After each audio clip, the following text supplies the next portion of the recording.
a connoisseur of beer. I like them all, you know. It really depends on what kind of mood I'm in. The craft brews just seem to have much more flavor than your normal beer. And I don't know what happened, but at some point I actually decided that I actually liked beer. I like the different flavors of beers. I'm really adventurous. I like to try different stuff. There's so many good places to go to and, you know, get good quality brews.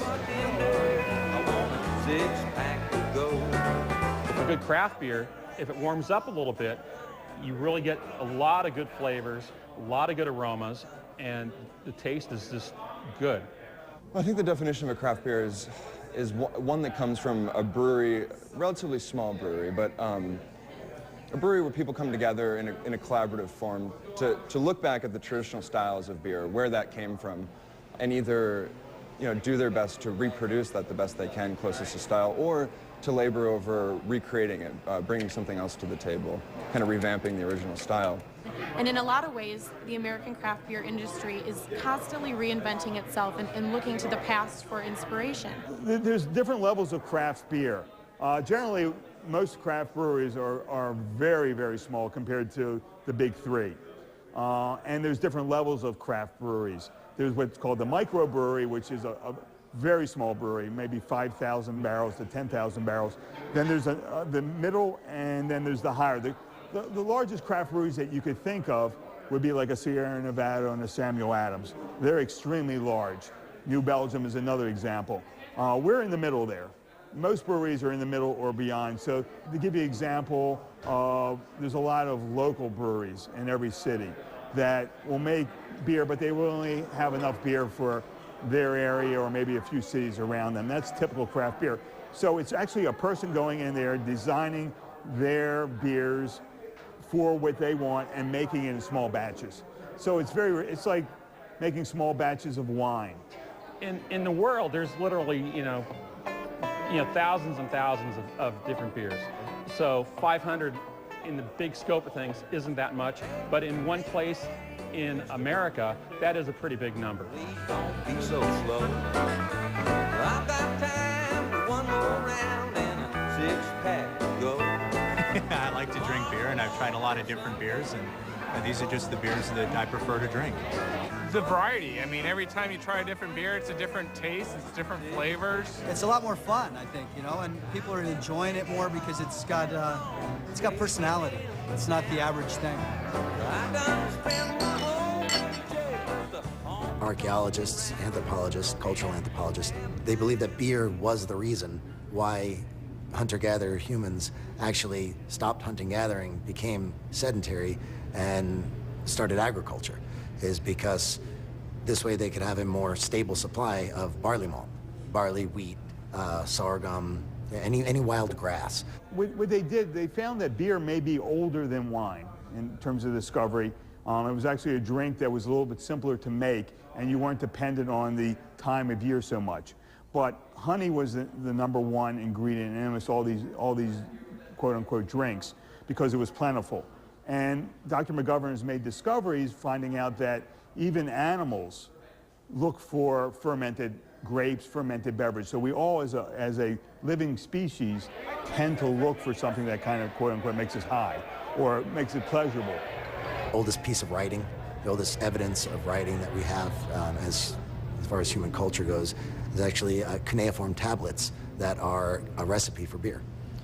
It was a religious practice, and beer was produced by priests for thousands of years in Samaria, Persia, Egypt, and it was the sole duty of the priests to produce beer. To quote Ben Franklin, beer is living proof that God loves us. Our family likes beer, I guess. And the atmosphere here is the best. This is our Friday night hangout for sure. When it's nice and cool and refreshing, a good beer always makes the day better. Brew pubs and home brewers are leaders in the industry because they're introducing their friends who may not otherwise have tried craft beer if it weren't for their friend brewing it in their garage. And they're really introducing them to these unique styles and flavors that you just don't get in your gas station fridge.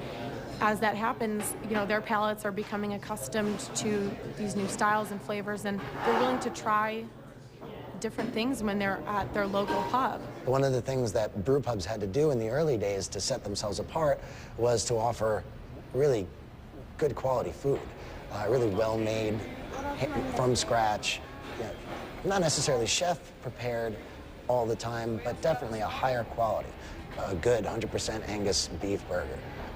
On down the line, everything they made was made with the intention of pairing it with beers. They had to set themselves apart. And generally the way to do that is, like most people, the way to your heart is through your stomach. Mine is anyway. And so they would do this and they would generate a following just based on, oh my God, have you had the fish and chips down there? They make it, they actually use the beer in the batter, and it's just unbelievable, it's amazing. And so it caught on like that, and it gave people a reason more of a reason to go down and patronize these pubs because they had the full gamut of what they were looking for. I'm hungry, I'm thirsty, I'm tired. I want to go sit down, I want to eat, and I want to drink. And they're sort of all taken care of then.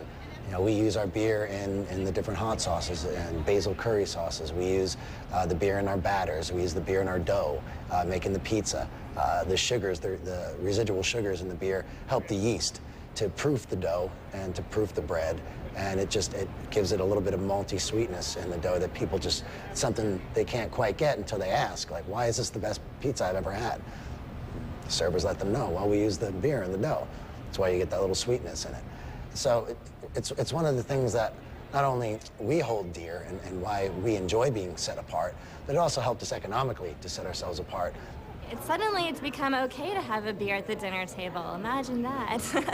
You know, before, if you were in a fancy restaurant, you ordered a bottle of beer, I think you might be looked at sideways. But these days it's not only is it completely okay, it's welcome, and I think a wonderful, wonderful transition that's happening.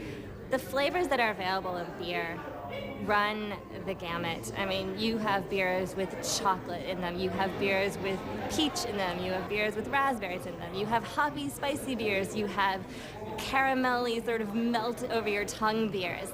So with that flavor diversity, you can do almost anything when it comes to food. There is not a food out there that there is not a beer that's going to pair really nicely with. And when you take the time to pair your foods specifically with those beers, it creates a larger experience. And you know, I think people are realizing that, and they come and they want that experience. On the menu, they actually give you the suggestion of the beer that they like to pair with the food, so that's always nice. And it gives you an opportunity to try new beers. If I'm eating something different, I can always say, oh, that goes good with the oatmeal stout, and it gives me a chance to kind of taste the oatmeal stout with the food that I'm eating. Gosh, there's so many options to choose from. Obviously a lighter beer with a heavier meal, or maybe like a stout with a dessert.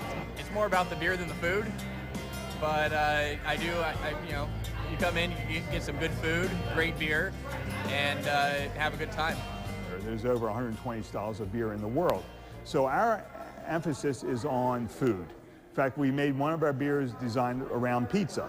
Our 60-minute IPA was designed for pizza because we had a brew pub that we started out in Rehoboth Beach, Delaware, that made pizzas. So we really think about almost beforehand what this beer would go well with. And so the idea is to, just like you would have a fine bottle of wine, you could have a beer and enjoy your meal with that. And something we believe in, and is a big part of our marketing, is that unlike wine, where to get the best wines in the world could cost you $50, $100, $200, $300, you could go to a fine liquor store and you could get some of the best beers in the world for $4, $5, $6. So it brings it down to a level where anyone can purchase the finest beers in the world.